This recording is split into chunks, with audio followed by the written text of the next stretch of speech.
Hoy continuamos, hermanos, predicando de la epístola a los Efesios. La semana pasada vimos el rol de la esposa y quiero agradecer a las hermanas que me dijeron que ese mensaje las había puesto a reflexionar y a trabajar en su rol más encarecidamente. Un par de hermanos se me acercaron y me dijeron: pastor, yo espero que usted nos trate bien a nosotros. Pero lo que vamos a hacer es predicar la palabra de Dios. A las hermanas, o para hablar a ellas, predicamos un mensaje, porque eso es lo que veíamos en el texto. Para los hermanos tenemos 2 o 3 mensajes. Pero no es que tenemos nada en contra de los esposos, sino que eso es un amplio desarrollo que tiene la palabra de Dios. Y este tema que estamos predicando, la llenura del Espíritu y cómo eso nos lleva a someternos unos a otros, cómo eso nos impacta en el matrimonio y en la familia, es sumamente importante. Hermanos, y es importante porque estamos viviendo en un mundo donde hay una crisis matrimonial y familiar. Las personas se casan con muchas expectativas, con mucho gozo de compartir sus vidas con otras personas, y vemos cómo esta relación muchas veces se convierte en algo doloroso y frustrante. Los matrimonios, las familias están en crisis. Hay muchos matrimonios que están sufriendo, mis amados. Si vemos las estadísticas, hay un 50% de divorcios. O sea, de cada 100 personas, de 100 parejas que se casan, 50 se divorcian.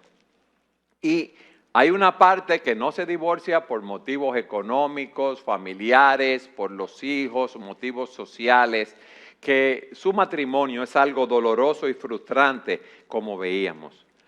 Como dice un autor, parece, pero no es así, que las parejas casadas felices son la excepción en nuestra época. Y es triste, mis hermanos, ver cómo 2 personas que se juraron amor y fidelidad el uno al otro hasta que la muerte los separe, hoy se encuentran separados, luchando el uno con el otro, desilusionados, como si estuvieran en un campo de batalla, en una relación llena de conflictos y desacuerdos, y sin experimentar el diseño, el gozo, la alegría que Dios nos dio para el matrimonio. Pero esa crisis no solamente afecta a los matrimonios y las familias, sino que eso se reproduce en la sociedad. Esas familias desarticuladas, esos problemas, trae otros problemas sociales. Hijos que se crían solos, hijos que se crían con un solo padre. Esto trae ciertos descuidos de un solo padre que tiene que trabajar para mantener a esos hijos, y ahí vienen problemas de drogadicción, de crisis, de delincuencia y otras cosas más.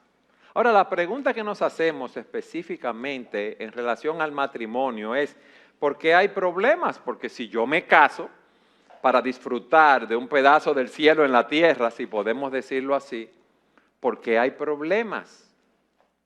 Bueno, yo diría 2 cosas. Una, porque somos orgullosos y egoístas porque somos pecadores y creemos que nos las sabemos todas. Y creemos que podemos conducir nuestros matrimonios como a nosotros nos parece y no conforme al diseño de Dios, quien fue que lo creó.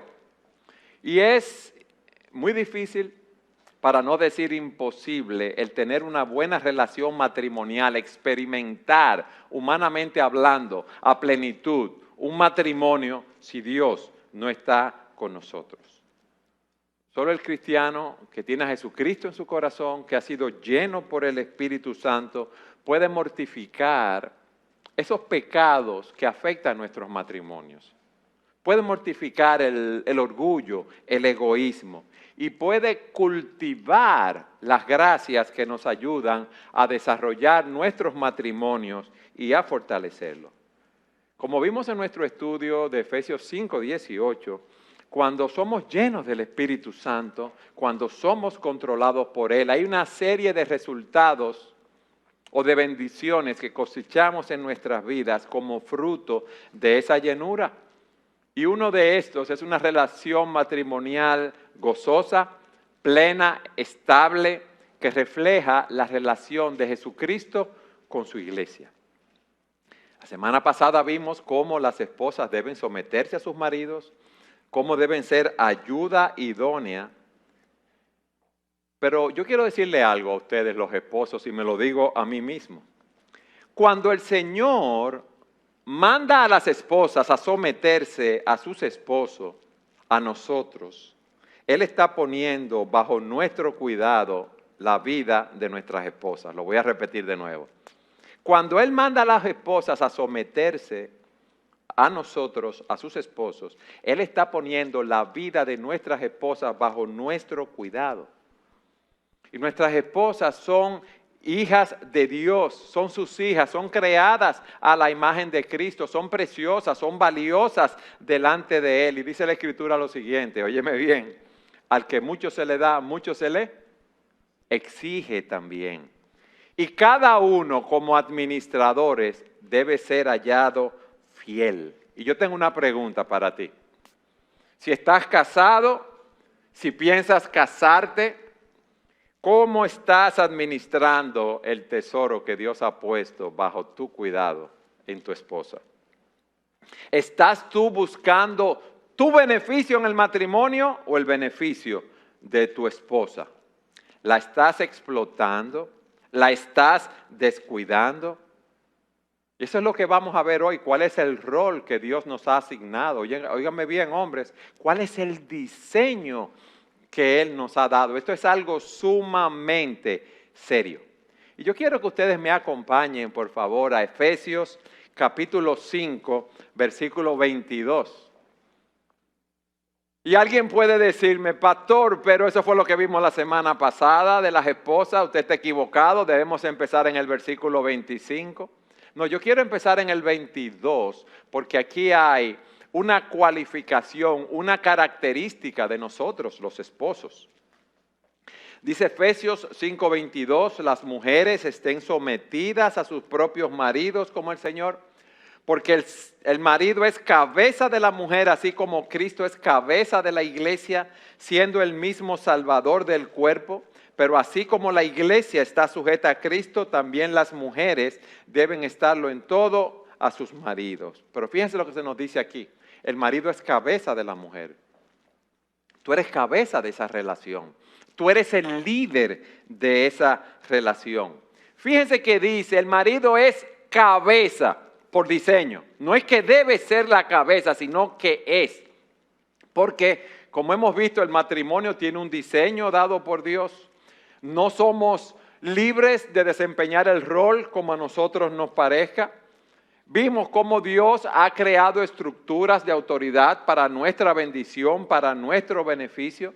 Y nosotros debemos movernos dentro de esas estructuras de autoridad si queremos glorificar a Dios en nuestras vidas. Ahora, ¿qué significa que tú eres el líder de tu esposa? ¿Qué significa que tú eres la cabeza de esa relación?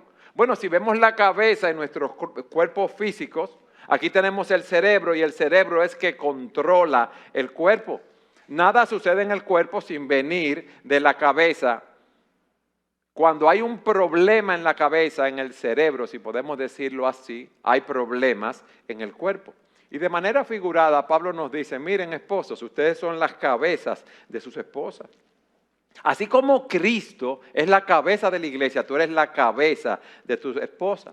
O sea que Él compara el liderazgo de Jesucristo con la iglesia, con el liderazgo de nosotros como esposos. Hay una interrelación. Pero para poder explicar este liderato que nos corresponde a nosotros, hombres, debemos ver cómo es ese liderato de Cristo. ¿Qué hace una cabeza efectiva en un matrimonio? ¿Qué hace un líder en un matrimonio? ¿Cuál es nuestro rol allí? Pero para explicar qué significa, yo quiero explicar primero qué no significa. Ser el líder o la cabeza no significa abusar, sacrificar o utilizar a tu esposa para tu propio beneficio. No significa estar jefeando o dando órdenes.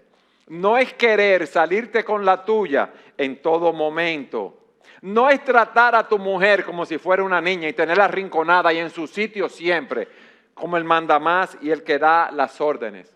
No es querer controlarla, óyeme bien, física, económicamente. Hay hombres que quieren tener el control de sus esposos de forma por la economía, por el dinero. No es controlarla social o emocional o mentalmente. Hay hombres que son unos ogros en la casa, que le gritan, le hablan mal a sus esposas, la tienen controladas en ese sentido. Ser la cabeza no es asumir que tu esposa es inferior a ti o que es una tonta o que es una esclava, nada de eso. No es pensar como nos ha inculcado nuestra cultura latina y muchas otras culturas que nosotros somos los reyes del castillo, que somos los gallos del gallinero, que somos los jefes indios, como decimos nosotros, los caciques, y hay que obedecernos a nosotros. Nosotros somos los patos machos, eso no es lo que dice la Escritura. Óigame bien. Es muy bueno, yo sé que muchos se ríen cuando uno dice todas estas cosas, pero eso está aquí en nuestro subconsciente y nosotros funcionamos así. Nuestro deber, como vamos a ver, es ser los líderes. Nuestro deber, como veremos, repito, es amarlas, es cuidarlas, es honrarlas, no es abusar de ellas. No es tratarla conforme al concepto de macho que nos vende el mundo. Ellas están llamadas, como vimos, a someterse, no nosotros someterlas a ellas. Ahora veamos qué significa. Y yo quiero para ilustrar esto, que ustedes vayan conmigo a Mateo capítulo 20, versículo 20. Aquí la madre de Santiago y Juan, ella le hace una petición y le dice, entonces se acerca a Jesús, la madre de los hijos de Zebedeo con sus hijos, y postrándose ante él le pidió algo. Jesús le preguntó, ¿qué deseas? Ella le dijo, ordena que en tu reino estos dos hijos míos se sienten, uno a tu derecha y el otro a tu izquierda. O sea, yo quiero que uno sea ministro administrativo de la presidencia, yo quiero que el otro sea ministro técnico de la presidencia. Y dice el texto más adelante que cuando los demás discípulos oyeron esto, se enfurecieron. Pero se enfurecieron no por la petición de los apóstoles, de esos dos, de la madre de Juan y de Santiago, sino porque se le fueron adelante. Pero Cristo explica ahí más adelante en el versículo 25 lo que es un líder. Ustedes saben que los gobernantes de los gentiles se enseñorean de ellos y que los grandes ejercen autoridad sobre ellos. No ha de ser así entre ustedes, sino que el que entre ustedes quiera llegar a ser grande será su servidor y el que entre ustedes quiera ser el primero será su siervo. El concepto que nosotros tenemos de grandeza, el concepto que tiene el mundo del hombre que controla o de la persona que tiene mucho dinero, que tiene muchas empresas, que tiene mucho conocimiento, no es el concepto de grandeza de la Escritura. El Señor les dice, el grande es aquel que es su servidor. Y un servidor en la estructura social judía era una persona que trabajaba en la casa de familia y recibía un salario. Y dice, y el que entre ustedes quiera ser el primero será su siervo, su esclavo. Eran las dos posiciones más bajas de la sociedad judía. El siervo y el esclavo. Y Cristo ahí les dice, así como el Hijo del Hombre no vino para ser servido, sino para servir y dar su vida en rescate por muchos. Óigame bien, eso es un siervo. El que viene a servir a los demás, el que sigue el ejemplo de Jesucristo.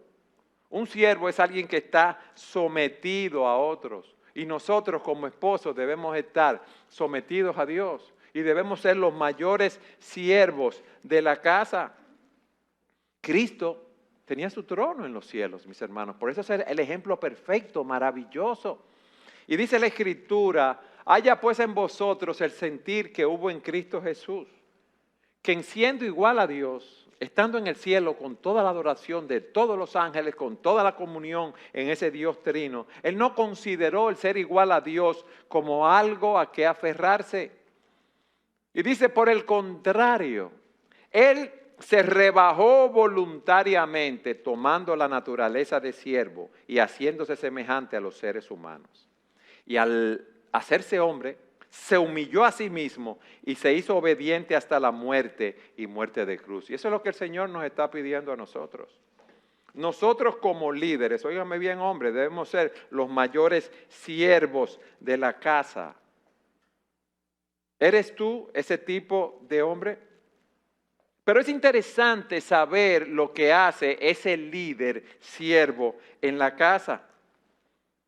Ese líder siervo tiene una meta en su vida que es glorificar a Dios, vivir para Él, no vivir para satisfacer sus propios deseos. Y eso influenció las decisiones del Señor.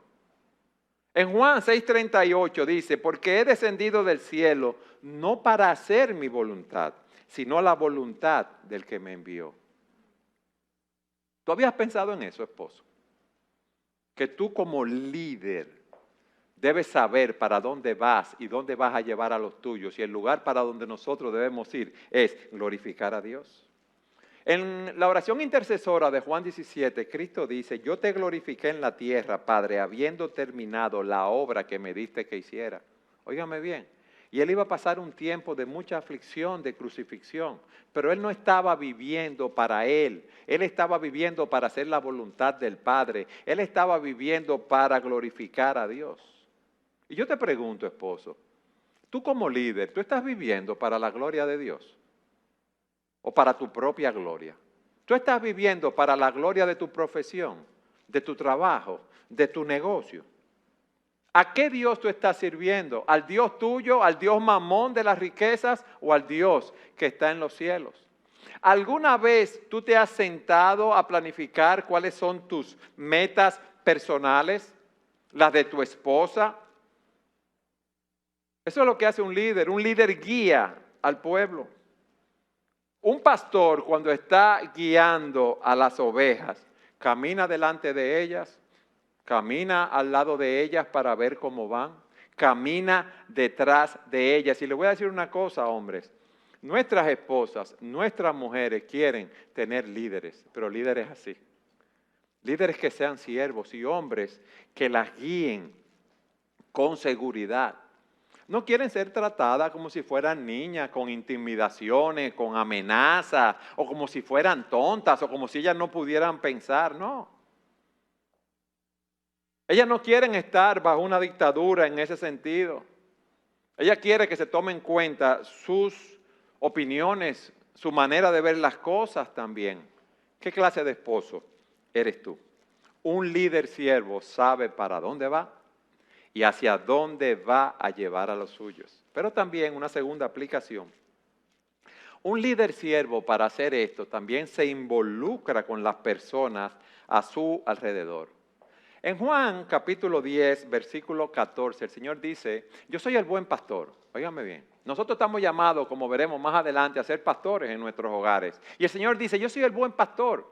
Y dice, y conozco mis ovejas y las mías me conocen. Ahí ese verbo conocer es una palabra de intimidad.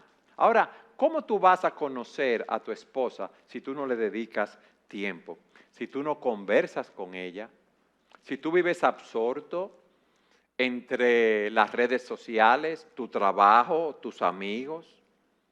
¿Cómo tú la vas a honrar? ¿Cómo tú vas a ser comprensivo con ella? ¿Cómo tú la vas a tratar como un vaso más frágil? ¿Cómo tú la vas a guiar si tú no la conoces? Si tú no pasas tiempo con ella para saber su estado espiritual, para conocer su estado emocional, su estado físico, cuáles son sus planes, cuáles son sus temores, cuáles son sus dudas. Y nosotros debemos aportar ese tipo de liderato. Uno cree que porque uno lleva el dinero de la comida, como decimos nosotros, el cheque para pagar los compromisos, ya está todo bien. Y la mujer que decida qué se va a hacer con los muchachos, cómo vamos a vivir, a qué iglesia vamos a asistir, qué responsabilidades vamos a asignar a los hijos. No, tú eres el líder, tú eres el responsable de establecer la agenda en tu hogar. Y eso no quiere decir que la esposa no tenga voz y voto en esas decisiones. Y muchas veces las ideas, las decisiones, los aportes que ellas nos hacen son más sabios, más llenos de sabiduría, vamos a decirlo así, que los nuestros. Pero el punto es que nosotros no podemos como líderes desentendernos de nuestros hogares, porque la responsabilidad es nuestra. Tú te sientas con tu esposa. Tú planificas el presupuesto de la casa, tú llevas el dinero de ese presupuesto y ella ejecuta el presupuesto, pero ya con antelación ya lo ha discutido contigo. Nosotros somos los responsables de la decisión final. Nosotros somos llamados a ser esos líderes siervos. Pero, en segundo lugar, tenemos otro rol en nuestro diseño dado por Dios. Acompáñenme a Efesios capítulo 5, versículo 25. Dice así: maridos, amen a sus mujeres, así como Cristo amó a la iglesia y se dio a sí él mismo por ellas, para santificarla, habiéndola purificado por el lavamiento del agua con la palabra, a fin de presentársela a sí mismo, una iglesia en toda su gloria, sin que tenga mancha ni arruga ni cosa semejante, sino que fuera santa e inmaculada. Así deben también los maridos amar a sus mujeres como a sus propios cuerpos.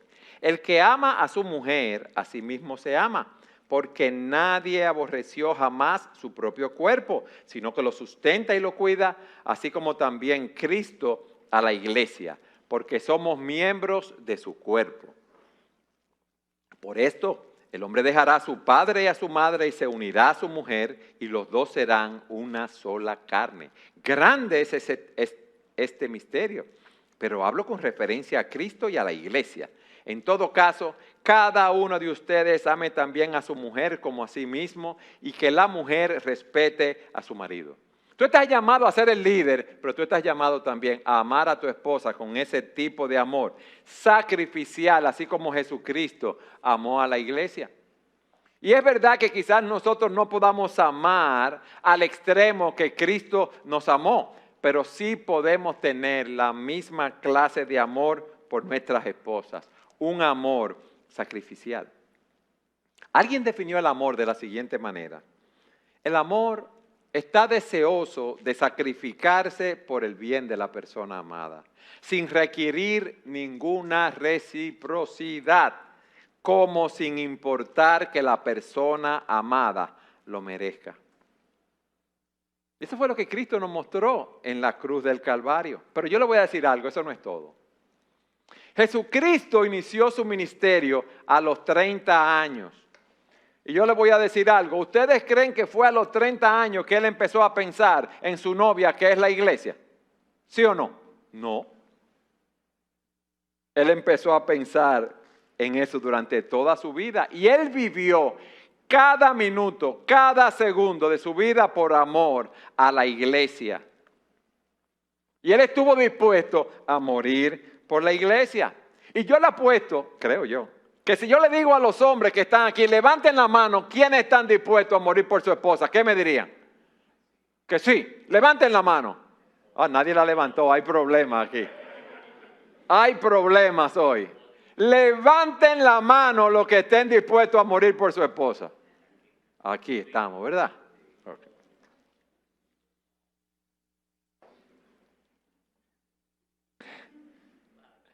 Yo le he dicho en otras ocasiones, hay un atraco y viene alguien con una escopeta y va a matar a mi esposa. ¿Cuántos están dispuestos a ponerse en el centro y morir de un balazo que destroce nuestro pecho? Ay, cuántos hombres. Pero te digo algo.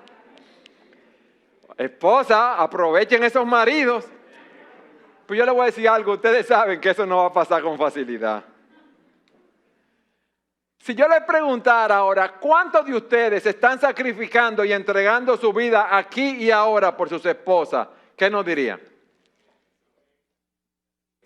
Si estamos dispuestos a morir por ella, ¿por qué es tan difícil vivir para ellas aquí y ahora?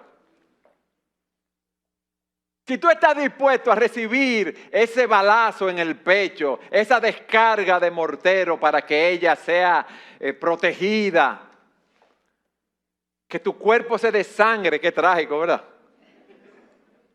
¿Y por qué tú no estás dispuesto entonces a ayudarla con los niños? ¿Por qué tú no estás dispuesto a cambiar pañales?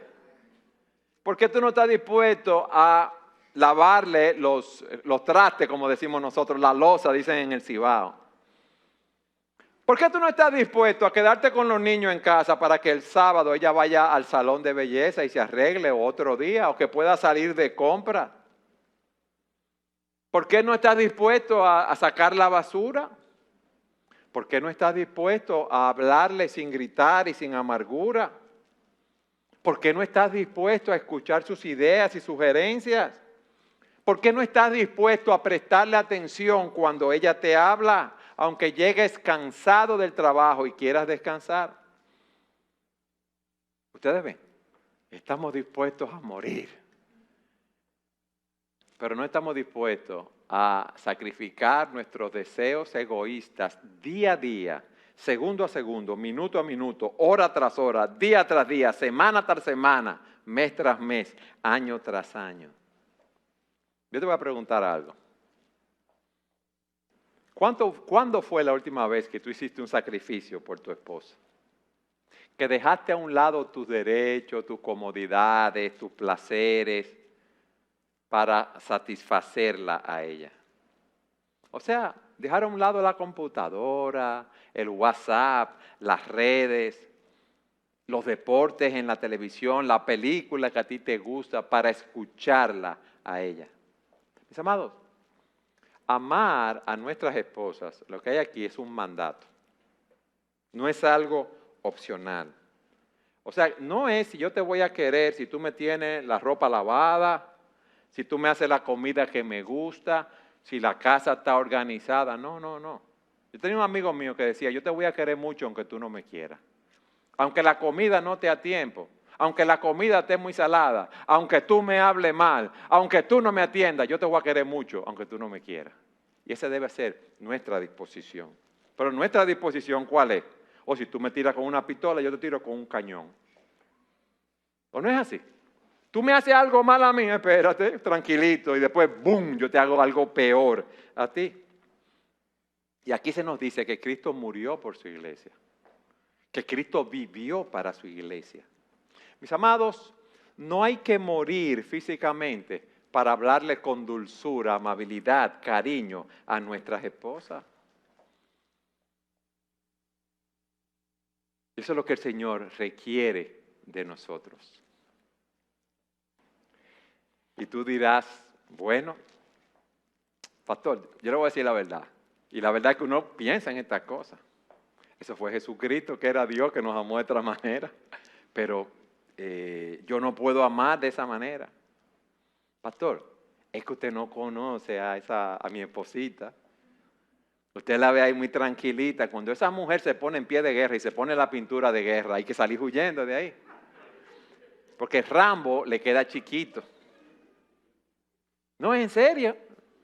Entonces, pastor, usted no sabe lo difícil que es. Usted no sabe lo duro que es vivir con ella. Pero yo te voy a decir algo, mira. El amar así es posible para todos los maridos. Repito, el amar de una manera sacrificial, como nos dice aquí, es posible para todos los maridos. Dios nunca nos manda a hacer algo a menos que nos dé el poder para lograrlo. Y como hemos visto y como dijimos, ese amor es el fruto de la llenura del Espíritu Santo en nuestras vidas. El fruto del Espíritu, nos dice Gálatas 5:22, que es amor, gozo, paz, paciencia, y lo sigue enumerando. Pero fíjense cómo Dios nos da el amor para nosotros combatir nuestros deseos egoístas, nuestro orgullo, el querer vivir para nosotros mismos, para vivir para los demás. Nosotros, sin ese amor, sin esa llenura del Espíritu, no podemos vencer nuestro orgullo. Y eso es lo que Dios ha puesto en nuestros corazones. Por eso una persona que no tiene el Espíritu de Dios, una persona que no ha nacido de nuevo no puede amar de esa manera. Y es verdad que aún teniendo el Espíritu de Dios, tenemos pecados remanentes en nosotros. Nosotros no hemos sido glorificados. O sea, no esperemos que vamos a ser perfectos, pero podemos hacer progresos significativos en nuestros matrimonios. ¿Por qué? Porque ese amor, fruto del Espíritu, nos ayuda a vencer los obstáculos, las objeciones. Y quizás tú estás aquí o me estás escuchando a través de las redes y estás pensando en ese diálogo interno que uno tiene, mi hermano, o pastor, o Eduardo, es que ya yo no amo a esa mujer como yo antes la amaba. Ya yo no siento lo mismo por ella. Ese amor se ha enfriado. Pero el Señor Jesucristo te dice, obedece mi palabra. ¿O no es así? Ama a tu esposa.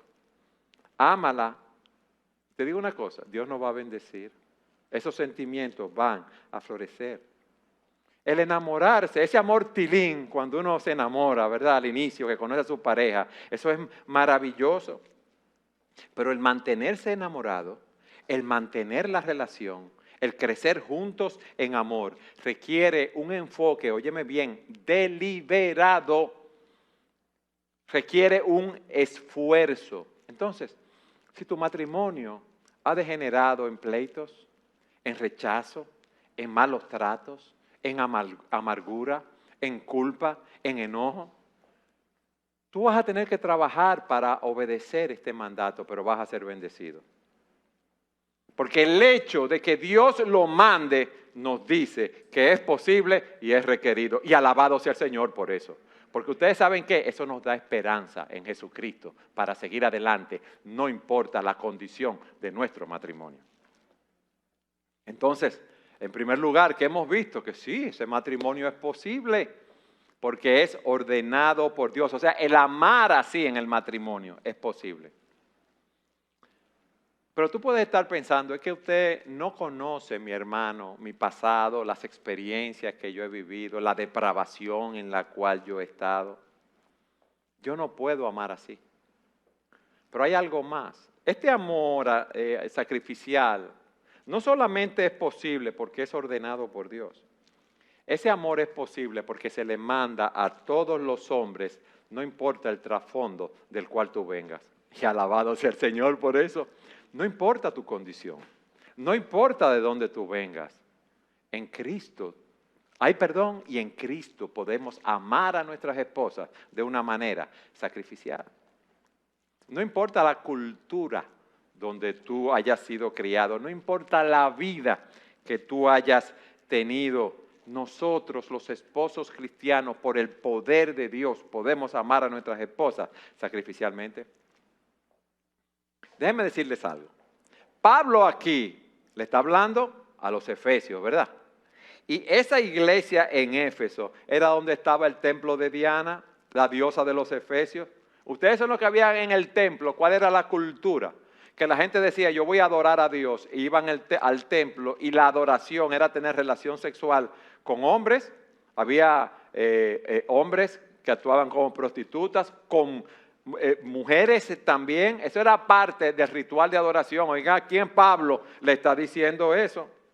Eran hombres que en esa cultura estaban, como dice un autor, acostumbrados. Ellos decían lo siguiente, miren, nosotros tenemos amantes por placer, concubinas para cubrir las necesidades cotidianas del cuerpo, pero tenemos esposa para procrear hijos de manera legítima y tener un guardián fiel en nuestros hogares. Esa era la cultura a quienes Pablo estaba hablando. Y Pablo le habla a estas personas de la santidad del matrimonio, de la responsabilidad que tienen los maridos de dedicarse a amar a sus esposas. Entonces, no importa tu pasado, no importa tu trasfondo, no importa lo que tú hayas vivido, no importa que tú estés casado y en tu matrimonio actual haya habido ofensas, infidelidades, no importa que ese amor se haya enfriado, es posible convertir en el poder del Espíritu Santo esa relación matrimonial en una relación que primero glorifique a Dios y que sea un deleite para la pareja. En Cristo se puede. Pero ese amor toma la iniciativa. Ese amor no está esperando una respuesta. A través del libro de Efesios nosotros hemos visto cómo Dios nos amó desde antes de la fundación del mundo y nos predestinó para que viviéramos para su gloria. Cuando estábamos muertos en delitos y pecados, Dios nos buscó en amor. Dios mandó a su Hijo a morir por nosotros en la cruz del Calvario. Ese es el Evangelio. Él nos dio vida juntamente con Cristo. Él nos resucitó y nos sentó en los lugares celestiales. Fíjense lo que dice Romanos, capítulo 5, versículos 6 al 8. Leo de la Nueva Versión Internacional. A la verdad, cuando éramos incapaces de salvarnos, dice esta versión, en el tiempo señalado, Cristo murió por los malvados. Y él dice luego, difícilmente habrá quien muera por un justo, aunque tal vez haya quien se atreva a morir por una persona buena. Pero Dios muestra su amor por nosotros en esto, en que cuando todavía éramos pecadores, ¿qué pasó? Cristo murió por nosotros. Nosotros no le habíamos dado ninguna respuesta. Odio hacia Dios, enemistad, le habíamos dado la espalda, habíamos crucificado al Salvador, pero Cristo nos amó. Y si aplicamos este texto a nosotros como esposos, nos enseña que debemos tomar la iniciativa para amar. Amar a nuestras esposas sin esperar nada. Uno siempre da algo esperando, hermano. Pero aquí se nos dice que debemos dar sin esperar. Y si me habla mal, y si me responde mal mi esposa, no importa. Yo, como yo decía hace un rato, yo te voy a querer mucho aunque tú no me quieras. Ese es. Pero que me trata mal, me ignora, me ruge como un león. Yo te voy a querer mucho aunque tú no me quieras. Yo tengo que dar el 100% de mi amor por ti. Yo no te voy a dar un 25% dependiendo de cómo tú me trates, ni un 50%, no 100%.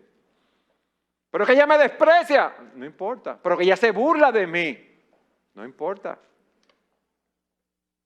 Si tú respondes mal por mal o con ira, el problema se va a agravar y vas a estar desobedeciendo el mandato de Dios en tu vida.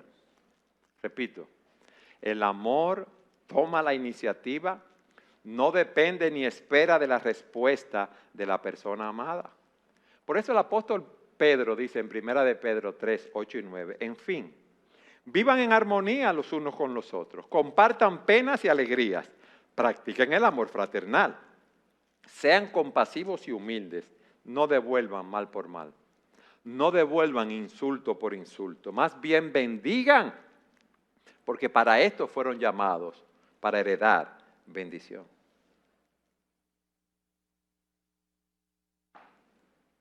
Es una meta, humanamente hablando, no difícil, imposible, ¿verdad? Pero en Cristo podemos llevarla a cabo. Dice Paul David Tripp, hablando de ese amor autosacrificial, el amor está deseoso de sacrificarse. No hay amor sin sacrificio. Óyeme bien, no hay amor sin sacrificio. El amor nos llama a ir más allá de nuestros límites, de nuestras fronteras en relación a nuestras necesidades, nuestros deseos y nuestros sentimientos. El amor nos llama a estar deseosos de invertir tiempo, energía, dinero, recursos, habilidades personales y dones y talentos por el bien de los demás. El amor nos llama a dar nuestra vida de maneras que son concretas y específicas. El amor nos lleva a servir, a esperar, a dar, a sufrir, a perdonar y a hacer todas estas cosas una y otra vez, una y otra vez, una y otra vez. El amor nos llama a estar en silencio cuando queremos hablar y hablar cuando queremos estar en silencio. El amor te llama a actuar cuando tú quieres esperar y esperar cuando tú realmente quieres actuar. El amor te llama a detenerte cuando tú quieres continuar y te llama a continuar cuando lo que tú quieres hacer es detenerte. El amor te llama a liderar cuando tú lo que quieres es seguir a otra persona. Y te llama a seguir cuando tú lo que quieres hacer es liderar. El amor requiere una y otra vez un sacrificio personal. El amor nos llama a dar nuestras vidas por los demás. Eso es el amor bíblico, mis hermanos. Y para concluir, 2 ideas. ¿Cómo podemos llevar esto a cabo? Bueno, yo creo que lo primero, como esto es algo sobrenatural y es una obra del Espíritu Santo, tenemos que meditar en la maravilla de la cruz. Este tipo de amor no lo vamos a obtener en un cursillo de 2 días, en un retiro o en una charla, 2 charlas que nos den, no. Este amor es una obra del Espíritu de Dios, repito. Y Pablo aquí no está dando consejos de autoayuda. Sigue estas 3 reglas y tú verás que te va a ir bien. No. Él está diciendo un matrimonio bendecido para tú cumplir tu rol. Óyeme bien, hombre. Tú debes estar basado en la palabra de Dios, buscando glorificar a Dios. Pero él fundamenta su enseñanza en algo hermoso, en la teología y la belleza de la cruz de Cristo. En esa cruz donde el Hijo de Dios, ese Cordero puro, santo y sin mancha, fue inmolado. Se ofreció a sí mismo para bendecir a su esposa, que es la iglesia. Mis hermanos, esos somos nosotros. Y Cristo nos dejó ese ejemplo para que sigamos sus pisadas. Y dice un autor lo siguiente, su argumento es claro. Solo cuando nos damos cuenta de la verdad acerca de la relación de Cristo con la iglesia, podemos funcionar realmente como los maridos cristianos deben funcionar. Cuando estás abrumado diariamente con el hecho de que Cristo murió por tus pecados, para hacerte su esposa, la humildad que produce en ti se derramará en el amor sacrificial por tu esposa. Así que toma tiempo cada día para pensar en esa gracia, en esa bondad, en esa misericordia de Dios que fue mostrada en la cruz del Calvario. Amén. Pero también, ¿qué debemos hacer al oír estas cosas? Debemos humillarnos en la presencia de Dios. Debemos ver nuestro pecado y confesar nuestro pecado en la presencia de Dios. Y confesar nuestro pecado a nuestras esposas. Y pedirles que nos perdonen. Porque no hemos sido los líderes que deberíamos ser. Porque no las hemos amado de la manera sacrificial como debimos haberlas amado. Y debemos pedirle al Señor que nos capacite en el poder del Espíritu Santo para poner todas estas cosas en práctica en nuestras vidas. En mi propia fuerza yo no puedo hacerlo. En tu propia fuerza tú no puedes hacerlo. En Cristo sí podemos hacerlo. En Cristo tenemos la victoria asegurada.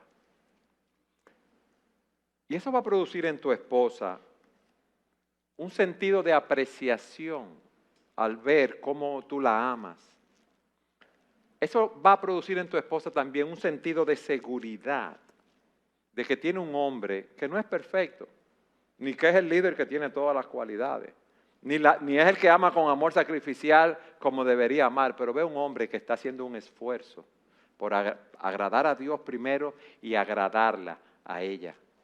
Y se va a sentir apreciada, se va a sentir segura bajo el liderato de ese hombre. Ahora tú debes llevar adelante, cumplir ese rol, ese diseño de Dios. No para tener primariamente un matrimonio feliz, sino para glorificar a Dios con tu vida. Para glorificar ese Dios que se entregó en la cruz del Calvario y murió por ti, para santificarte. Y el fruto de vivir así es que Dios nos va a bendecir en nuestros matrimonios. Y si en su voluntad mi esposa no responde como yo espero que responda, amén. De todas maneras le estoy dando la gloria a Dios. Ese texto nos dice, a partir del versículo 26, también otras cualidades de ese amor. Ese amor santifica, ese amor provee, ese amor protege. Pero eso lo vamos a ver la próxima semana, mis hermanos.